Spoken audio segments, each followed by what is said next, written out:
Good morning, everyone. Welcome to History of English Language and Literature. In today's meeting, we are going to discuss about restoration literature. Minggu lalu kita sudah membahas restoration period ya, periode restorasi.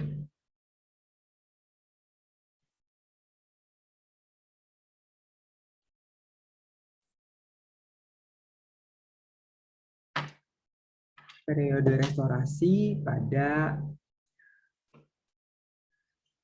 dan kaitannya dengan periode restorasi tersebut kaitannya dengan kesusastraan Inggris gitu ya. Di pertemuan kali ini kita akan bahas lebih dalam. Kalau minggu lalu kan kita membahas karakteristik gitu ya, aliran apa saja yang banyak muncul pada sastra-sastra di zaman restorasi. Sekarang kita akan membahas beberapa contoh karya sastranya gitu ya, termasuk penulisnya siapa saja yang terkenal pada periode restorasi tersebut. Yang pertama adalah John Dryden. Jadi ini Dryden ini juga beberapa kali kita sebut ya minggu lalu karena memang dia dianggap yang paling influential writers pada periode restorasi. Jadi kalau pemerintahan Inggris itu dirajai oleh King Charles II, Raja Charles kedua, untuk ranah kesusastraannya sering dianggap diduduki oleh John Dryden gitu ya pada zaman restorasi ini.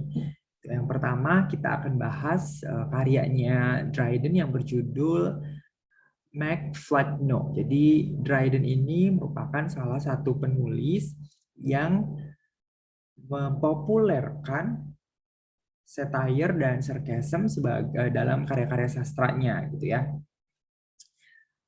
Sampai Dryden ini juga dianggap inovasinya ini gitu ya dalam karya sastra dianggap setara dengan inovasi The Beatles pada musik Inggris yang akhirnya mendunia gitu ya. Jadi kalau teman-teman ada yang tahu The Beatles? Tahu dong The Beatles? Yesterday, all my troubles seem so far away. Atau there are places I remember. Pasti tahu ya The Beatles. Oke. Tahu, saya. Good. Jadi Dryden ini sering disetarakan dengan The Beatles. Kalau The Beatles kan yang salah satu mempopulerkan musik Inggris ke dunia, termasuk sebagai British invasion gitu ya to the world. Sebelum zamannya Amerikanisasi gitu ya, globalisasi. Yang globalisasi itu kan yang muncul, yang menonjol adalah Amerika gitu ya. Nah pada zaman sebelum globalisasi yang menginvasi dunia itu adalah Inggris melalui The Beatles, tapi pada zaman kesusastraan periode restorasi itu adalah karya-karyanya John Dryden. Jadi salah satu karyanya yang paling influential itu adalah Macflagno. Macflagno ini ditulis sekitar tahun 1678, tetapi baru dipublikasikan pada 1682, jadi sekitar 4 tahun kemudian gitu ya, karena zaman dulu kan publication tidak secepat seperti sekarang gitu ya ritmenya. Nah, karya ini merupakan epic poetry gitu, jadi puisi tetapi panjang bentuknya. Puisi ini bergenre satire atau sindiran gitu ya, yang epic mock artinya menyindir, mengolok-olok temannya sendiri gitu ya, rival sastranya yaitu Thomas Shadwell. Dalam karyanya ini menunjukkan kemampuan Dryden menggunakan mock heroic style gitu. Jadi seperti karakter-karakter hero, karakter-karakter pahlawan, tapi dibumbui, disisipi cemooh-cemoohan gitu ya. Jadi lucon, making fun. Jadi ceritanya itu rival kesusastraannya dia, Thomas Shadwell itu diilustrasikan sebagai pewaris tahta kerajaan gitu ya.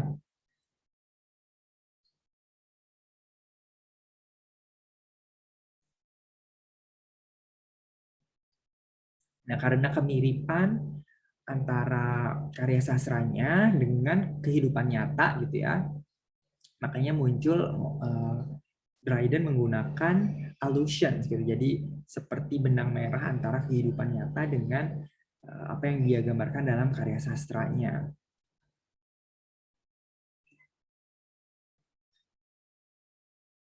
Saking influentialnya karyanya ini gitu ya, Max Lucado, puisi ini juga banyak diadopsi oleh penulis-penulis puisi setelahnya dia, termasuk Alexander Pope dalam puisinya yang berjudul The Rape of the Lock. Karyanya Dryden yang lain yang juga terkenal adalah Marriage à la Mode. Jadi karena King Charles II itu sempat diasingkan ke Prancis, sehingga pengaruh Prancis pada zaman Restoration itu sangat kuat gitu ya, termasuk terlihat di dalam kata-kata serapan dari bahasa Prancis ya. Termasuk salah satunya adalah Allah ini, makanya A-nya ada corengnya, ada apostronya gitu ya. Seperti kita pelajari kemarin, salah dua genre sastra yang digemari atau populer pada zaman Restoration adalah Comedy of Manners dan heroic tragedy gitu ya. Nah, Marriage à la Mode ini merupakan salah satu contoh drama yang bergenre Comedy of Manners. Jadi kalau tadi karyanya yang pertama kita bahas, Max Lucado, itu merupakan epic poem, Marriage à la Mode ini adalah play. Nah, ini juga hal yang menyebabkan Dryden ini menjadi penulis yang sangat influential, bukan hanya pada zamannya tetapi juga zaman-zaman setelahnya, karena Dryden ini menulis banyak jenis karya sastra gitu. Jadi bukan hanya pada satu karya sastra saja. Jadi dia very versatile in his style of writing gitu ya. Jadi dia bisa menulis berbagai genre karya sastra seperti puisi dan drama atau play gitu ya. Drama Marriage à la Mode ini dipublikasikan pada tahun 1673. Penulisannya gitu ya, susunan atau struktur dari drama ini terdiri dari kombinasi antara prose, jadi seperti novel gitu ya, novel prosa, blank verse ini salah satu jenis puisi, dan heroic couplet. Heroic couplet itu merupakan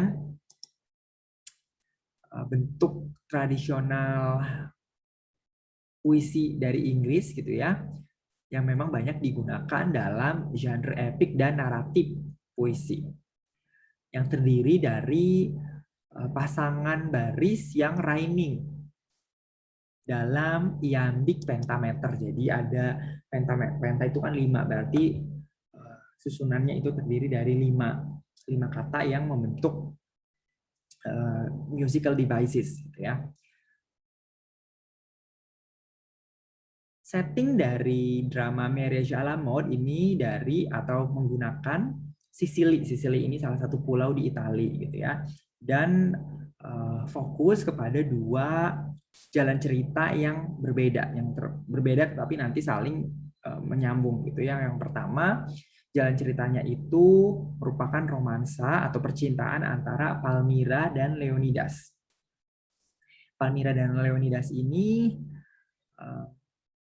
dipisahkan gitu ya dari orang tuanya, dari orang tua mereka ketika masih bayi. Jadi mereka ini dari orang tuanya berbeda gitu ya. Lalu tetapi mereka diasuh oleh Hermogenes yang merahasiakan identitas mereka ya.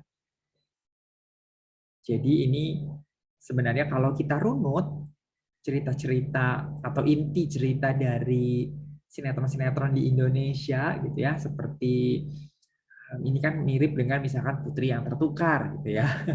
Jalan cerita atau inti ceritanya, backstory-nya. Jadi sebenarnya banyak karya-karya terutama di Indonesia gitu ya.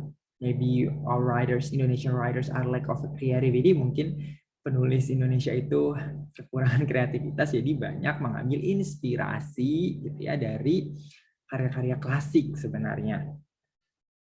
Lalu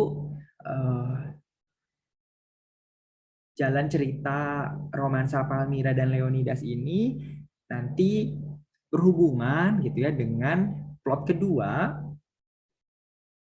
yaitu jalan ceritanya Rodopil dan temannya Palamed. Palamed ini jatuh cinta kepada istrinya Rodopil yang bernama Doralice. Tapi Rodopil gitu ya yang juga sudah menikah gitu ya, dia juga jatuh cinta dengan tunangannya Palamade, yaitu yang bernama Melanta. Jadi ada cinta segi empat gitu ya di antara dua orang yang berteman ini. Nanti akan semakin banyak contoh karya sastra yang kita bahas, semakin banyak kita akan menemukan kemiripan ya, inspirasi antara cerita-cerita yang kita kenal di Indonesia dengan cerita-cerita klasik yang di Inggris yang ditulis ratusan tahun sebelumnya gitu. Kita masuk ke penulis kedua gitu ya, figur atau tokoh sastra yang termasyhur atau populer pada zaman Restoration, yaitu William Congreve. Karyanya yang pertama yang akan kita bahas berjudul The Way of the World. Ini dipublikasikan pada tahun 1700. Jadi karya ini dianggap sebagai drama terbaik yang ditulis Congreve gitu ya. Dan juga salah satu komedi terbaik pada periode restorasi yang menceritakan tentang deception atau penipuan dan juga kerakusan atau greed dan cinta gitu ya. Dramanya dibuka oleh two fashionable young men. Jadi fashionable di sini artinya trendy gitu ya. Jadi bukan mesti bajunya bermerek. At that time we don't have brand. They didn't have brands, fashion brands gitu. Tetapi fashionable di sini bisa karena mereka memang dari keluarga aristokrat gitu ya. Yaitu Mirabel dan Final. Mereka ini sedang bermain kartu at a chocolate house. Chocolate house ini seperti pub gitu ya. Mirabel ini cinta kepada Milaman, seorang debutan ini adalah remaja yang baru apa ya, biasanya itu debutan itu, how do I explain it? Ketika ada seorang remaja gitu ya, dari anak-anak ke remaja. Nah, ketika remaja ini dia sudah seperti kalau dalam istilah Islam itu balik gitu ya, jadi sudah bisa mencari jodoh. Nah, itu namanya debutan. Nanti dia akan diperkenalkan kepada society, kepada calon-calon, kepada orang-orang yang kemungkinan bisa menjadi jodohnya dia gitu ya. Jadi diperkenalkan kepada masyarakat ramai. Nah, dia ini merupakan si Milaman ini merupakan keponakan dari seorang perempuan yang bernama Lady Wishford.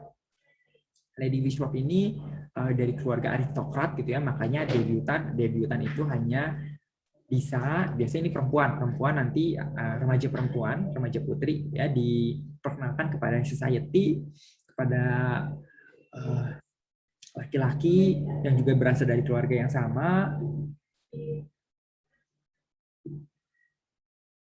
Nah, Milaman ini kekayaannya dia, jadi dia juga berasal dari keluarga aristokrat itu ya, artinya orang tuanya meninggal, lalu warisannya dia itu sampai si Milaman ini nanti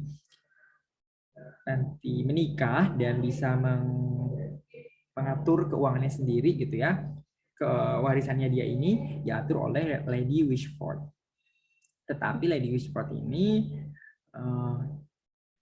tidak mau menyerahkan warisan Milaman sampai Milaman ini menikah dan mempelai prianya gitu ya, calon suaminya dia ini harus yang disetujui oleh Lady Wishford. Nah, Mirabel gitu ya, karena dia ini naksir Milaman, jadi dia mencoba mengambil hati tantenya si Milaman, yaitu Lady Wishford. Tetapi cara mengambil hatinya ini overly flirtatious, terlalu menggoda gitu ya, sehingga Lady Wishford malah berprasangka kalau si Mirabel ini sukanya kepada dia gitu ya, bukan kepada keponakannya. Lalu ketika akhirnya ketahuan gitu ya, bahwa artinya ketahuan, dia menyadari kalau Mirabel ini cintanya kepada keponakannya bukan kepada dia, Lady Wishford ini kan malu gitu ya, sehingga menolak untuk menyetujui pertunangan antara Mirabel dengan Milaman. Akhirnya Mirabel membuat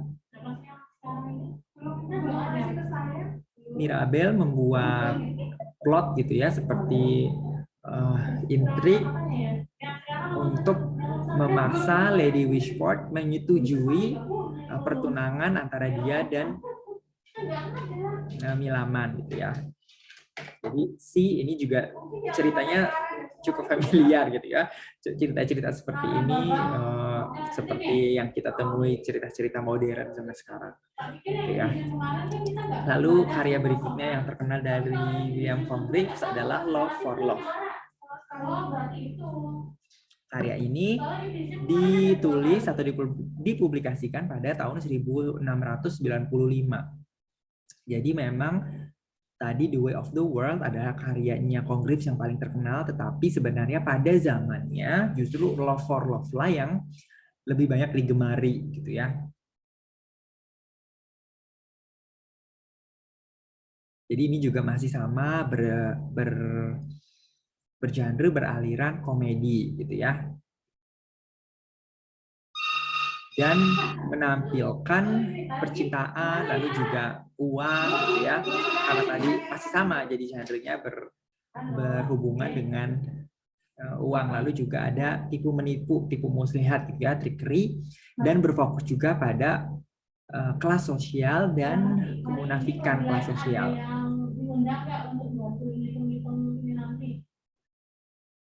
Nah, kalau tadi kan cinta segitiga gitu ya antara Mirabel dengan siapa tadi namanya? Miliman dan tantenya gitu ya. Kalau di sini cinta segitiga antara Valentine. Valentine ini nama laki-laki, lalu ayahnya Sir Sampson dan Angelica gitu ya. Jadi nanti ini cinta segitiga antara anak, bapak, dan perempuan yang dicintai anaknya. Ini juga nanti intriknya berhubungan dengan uang. Gitu. Lalu penulis berikutnya yang terkenal pada zaman Restorasi adalah John Milton. Nah, John Milton ini cukup berbeda gitu ya dibandingkan dengan penulis-penulis yang terkenal pada zaman Restorasi. Kalau zaman Restorasi itu tadi kita bahas banyak sekali comedy of manners gitu ya. Jadi komedi yang mengangkat kelas-kelas sosial, kelas sosial atas atau aristokrat gitu ya. Nah, John Milton ini dipengaruhi oleh Puritanisme dan Republicanism. Jadi dia ini beragama atau paham kepercayaannya adalah Puritan, yang sebelumnya itu mengambil alih kerajaan Inggris. Lalu makanya kenapa zaman ini disebut Restorasi, karena setelah diambil alih oleh Puritanisme, kerajaan dikembalikan lagi gitu ya. Salah satu judulnya yang paling terkenal adalah Paradise Lost. Paradise Lost ini terdiri dari dua versi. Versi pertama itu terdiri dari 10 buku gitu ya. Yang ada lebih dari 10 buku yang memiliki lebih dari 10.000 baris bait. Buku keduanya yang diterbitkan tahun 1674, itu terdiri dari 12 buku. Jadi seperti direvisi gitu ya, dan ada penambahan di situ. Paradise Lost ini terdiri dari merupakan atau genrenya adalah epic poem. Ya, jadi tadi sama seperti Max Lucado itu tadi. Yang ditulis dalam blank verse, ini strukturnya gitu ya. Paradise Lost ini menceritakan cerita Alkitab, biblical story. Jadi fall of man gitu ya, Adam yang diturunkan ke bumi. Yang tentu saja termasuk di dalamnya temptation of Adam and Eve by the fallen angel. Fallen angel ini kan setan gitu ya, setan menawari buah apel atau buah kuldi kalau dalam cerita Islam. Sehingga mereka ini diturunkan dari surga ke bumi gitu ya. Jadi from the Garden of Eden, dari surga kan. Lalu setan ini, karena setan ini jadi dendam gitu ya kepada manusia gitu ya, dan ingin menyingkirkan manusia dari surga, yaitu Adam dan Eve itu tadi, dan jadi memiliki misi untuk menggoda manusia gitu ya, agar nantinya on the doomsday, ketika hari perhitungan, manusia ini akan ditempatkan di neraka seperti setan gitu ya.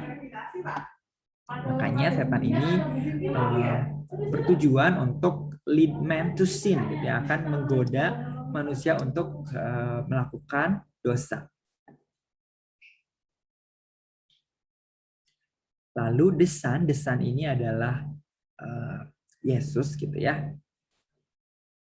Jesus menawarkan diri untuk mengorbankan dirinya agar Tuhan ini mengampuni manusia gitu. Jadi ceritanya itu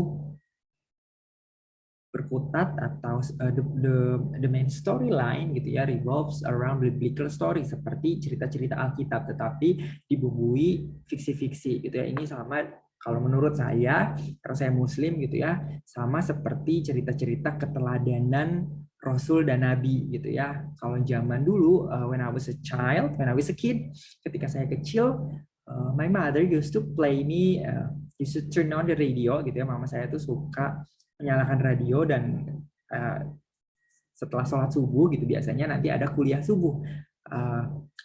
The one storyteller I remember adalah, salah satu pencerita yang saya ingat adalah Ustadz Zainuddin MZ. Beliau ini menceritakan kisah-kisah keteladanan Rasul gitu ya. Nah, menurut saya I think it's the same. Paradise Lost ini sama gitu, tetapi mungkin karena Anglican Church itu lebih open-minded tentang interpretasi terhadap Alkitab, makanya ini dianggap sebagai karya sastra gitu ya. Sedangkan seperti cerita-cerita atau ceramah-ceramah para tokoh-tokoh religi itu dia dianggap sebagai karya sastra gitu ya. That's my interpretation. Itu karena ada kemiripan di situ. Lalu karya berikutnya dari John Milton yang terkenal pada zaman restorasi adalah Samson Agonistes. Ini kalau tadi banyak cerita yang bergenre comedy of manners gitu ya. Jadi seperti satire atau sindiran, sarkasme terhadap kelas sosial atas gitu ya, aristokrat, dan kemunafikan dari kelas tersebut. Nah, karyanya John Milton yang ini berkutat pada tragic hero gitu ya. Jadi ada hero, orang yang memiliki kemampuan superpower gitu ya, kelebihan above other common man, di atas memiliki kemampuan atau kelebihan di luar atau melebihi kemampuan manusia biasa gitu ya. Ini kalau jadi Samson, jadi ini menceritakan tentang Samson. Samson ini gitu ya, dia dicurangi atau bukan dicurangi ya, dihianati oleh istrinya Dalila gitu ya, Dalila. Jadi Samson ini punya Achilles heels. Achilles heels ini adalah kekuatan gitu ya. Jadi kekuatan dia miliki atau Achilles heels-nya itu di rambutnya. Jadi Delilah ini mengkhianati Samson dengan cara menggunting rambutnya karena kekuatan atau klub. Jadi kekuatannya tersimpan di rambut, gitu ya. Bukan kekuatan yang tersimpan di rambut, tetapi menjadi kekuatan tersebut menjadi kelemahan gitu ya. Artinya ketika sumber kekuatannya dipangkas, artinya rambutnya dipangkas, kekuatannya Samson ini juga hilang gitu ya. Setelah kekuatannya hilang ini, Samson nanti mengalami berbagai banyak keterpurukan gitu ya. Nanti dia di penjara gitu ya. Nanti dia di penjara, ayahnya dia sebenarnya memiliki uang untuk menebus dia agar keluar dari penjara, tetapi ayahnya tidak berkenan untuk menebus dia keluar dari penjara gitu ya. Ini kalau di Indonesia, kalau teman-teman familiar, ada Benyamin S, tokoh atau aktor komedi Betawi gitu ya. Ada salah satu filmnya berjudul Samson. Benyamin S memerankan Samson, tetapi kalau ini kan di cerita aslinya yang ditulis John Milton itu bergenre tragic gitu ya, drama tragic, sedangkan cerita dari Samsonnya, film Samsonnya Benyamin S itu ditulis atau ditujukan dengan cerita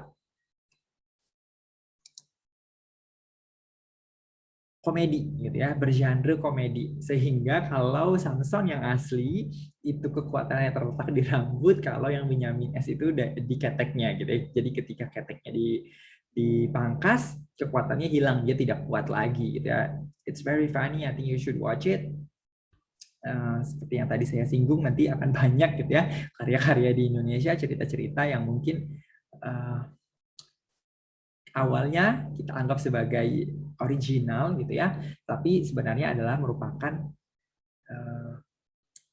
ilustrasi atau mungkin saduran dari cerita-cerita klasik kesusastraan Inggris.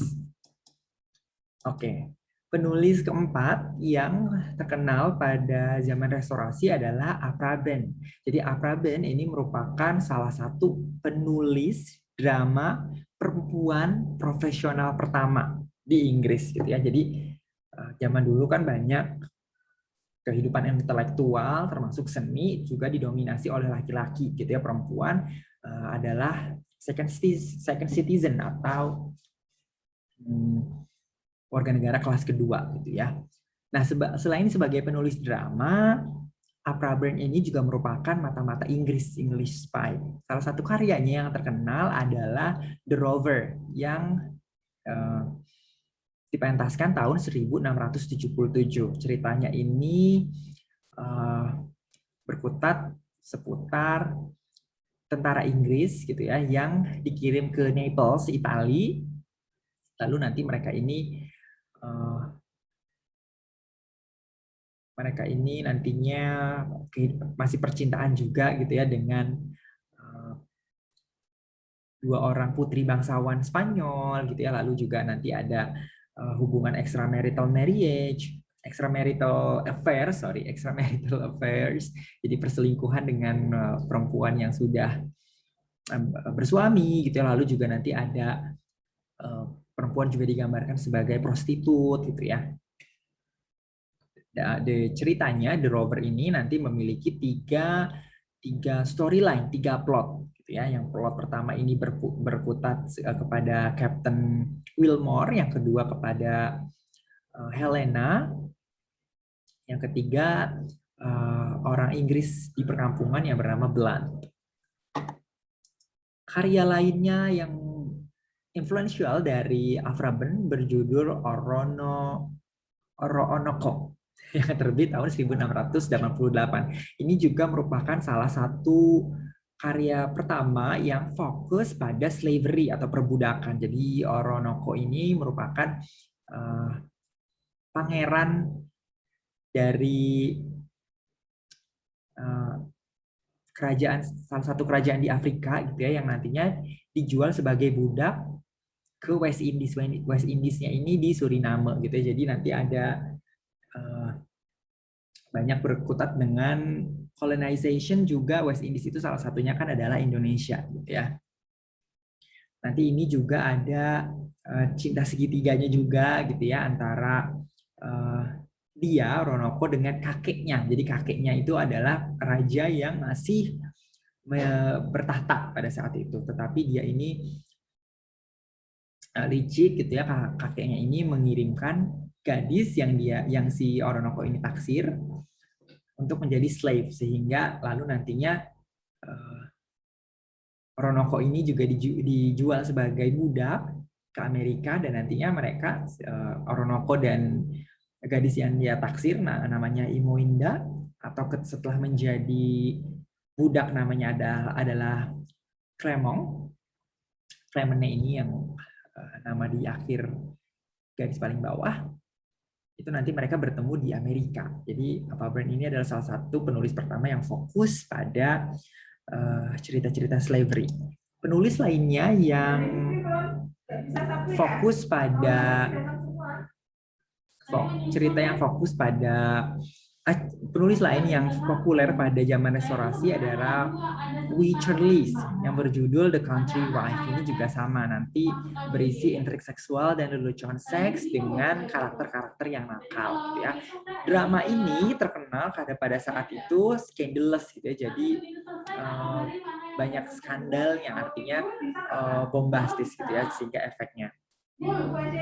Jadi ceritanya ini berputar tentang Horner, seorang laki-laki yang pura-pura impotent agar dia bisa selingkuh dengan banyak perempuan yang sudah bersuami gitu ya. Lalu ada juga secondary plot yang berputar tentang Marjorie Pinchwife gitu. Jadi seorang istri yang tadinya dari desa lalu dia pindah ke London, dan dia ini takjub dengan apa yang dia lihat di kota. Lalu karya lainnya dari William Wycherley yang juga terkenal adalah The Plain Dealer. Ini adalah sama, jadi tadi The Country Wife dan The Plain Dealer ini merupakan comedy of manners gitu ya genrenya. Jadi ceritanya tentang seorang pelaut bernama Captain Manly namanya, yang dia ini jatuh cinta kepada seorang perempuan yang direbut oleh temannya sendiri gitu ya. Lalu karena dia ini sakit hati, patah hati gitu ya, dia mencoba membalaskan dendamnya. Sama seperti cerita di Country Wife, karya sastra ini, karyanya ini yang berjudul Plain Dealer ini juga banyak berisi sexual satires dan jokes. Jadi banyak lelucon-lelucon yang bernuansa seksual ya. William Wycherley ini menghabiskan beberapa masa hidupnya di Prancis, sehingga cara penulisannya juga terpengaruh oleh karya-karya sastra Prancis. Jadi sebenarnya dia ini belajar atau mahasiswa gitu ya kalau zaman sekarang bahasanya, untuk menjadi seorang lawyer atau pengacara, tetapi dia malah menghabiskan waktu yang seharusnya dia gunakan untuk belajar malah untuk menulis, tapi malah dia itu tidak sia-sia gitu ya. Dia terkenal sebagai salah satu penulis populer pada zaman Restoration. Oke, berikut tadi sudah saya jelaskan 5 penulis dan masing-masing 2 karya yang terkenal pada zaman Restorasi. Apakah teman-teman memiliki pertanyaan?